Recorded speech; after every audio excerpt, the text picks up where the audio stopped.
பூஷன்ஜி பழனியப்பன் அவர்கள் எழுதிய ஆன்மீக தகவல்கள். பொதுவாகவே பித்ரு பூஜை செய்யும் பொழுது பசுவிற்கு அகத்திக்கீரை கொடுப்பதை நாம் வாடிக்கையாக கொண்டிருக்கிறோம். பசுவிற்கு அகத்திக்கீரை கொடுத்தால் பித்ருக்களின் ஆசீர்வாதம் நமக்கு கிடைப்பதாக ஐதீகம் உள்ளது. இப்படி இருக்கையில் அகத்திக்கீரையை கொடுக்கும் பொழுது சில விஷயங்களை நாம் கடைபிடிக்க வேண்டும் என்று முன்னோர்கள் கூறியுள்ளனர். அந்த வகையில் யாரெல்லாம் அகத்திக்கீரை கொடுக்கலாம், யார் கொடுக்கக்கூடாது என்னும் ஆன்மீகம் சார்ந்த தகவலை தான் இப்பதிவில் தொடர்ந்து காண இருக்கிறோம்.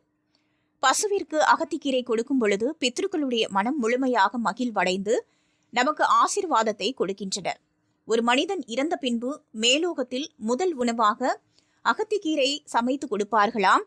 இதற்கு சான்றாக இறந்து போனவர்கள் திடீரென சடங்கு செய்யும் நேரத்தில் உயிர்ப்பித்து வரும் பொழுது பெரும்பாலான இடங்களில் அவர்கள் கீரையாக வாந்தி எடுப்பதை பலரும் பதிவிட்டுள்ளனர். பசுவிற்கு அகத்திக்கீரை தானம் கொடுப்பது ஆக பெரும் புண்ணியத்தை கொடுக்கக்கூடியது.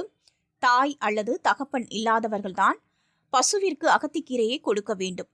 அம்மா அல்லது அப்பா யாராவது ஒருவர் இல்லாவிட்டாலும் நாம் பசுவிற்கு தாராளமாக அகத்திக்கீரையை கொடுக்கலாம்.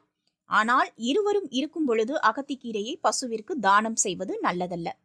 அதற்கு பதிலாக பசுவிற்கு மற்ற எல்லா வகையான கீரை வகைகளையும், வாழைப்பழம், தீவனம், பச்சரிசி, வெல்லம் கலந்த உணவு, காய்கறிகள், பழங்கள் போன்றவற்றை கொடுக்கலாம், தவறில்லை. ஆனால் அகத்திக்கீரையை பெற்றோர் உயிருடன் இருக்கும் பொழுது தானம் கொடுக்க கூடாது என்று வலியுறுத்தப்படுகிறது. மேலும் சிறு குழந்தைகளும் அவருடைய கைகளால் பசுவிற்கு அகத்திக்கீரையை கொடுக்கக்கூடாது.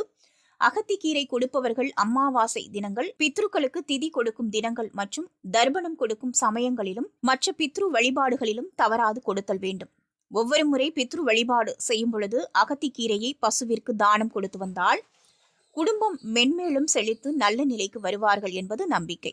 தந்தை இல்லாதவர்கள் தந்தைக்காகவும், தாய் இல்லாதவர்கள் தாய்க்காகவும் அல்லது இருவருக்காகவும் மூத்த மகன் மட்டும் அல்லாமல் அவர்களுக்கு பிறந்த அத்தனை மகன்களும் ஒரு கட்டு அகத்திக்கீரையை பசுவிற்கு தானம் கொடுக்க வேண்டும்.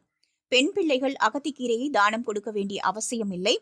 விருப்பமுள்ளவர்கள் மற்ற பொருட்களை பசுவிற்கு தானமாக கொடுக்கலாம். இந்த ஆன்மீக தகவல்களை தொடர்ந்து கேட்டு பயன்பெற பூஷன்ஜி பழனியப்பன் சேனலை லைக், ஷேர் அண்ட் சப்ஸ்கிரைப் பண்ணுங்க.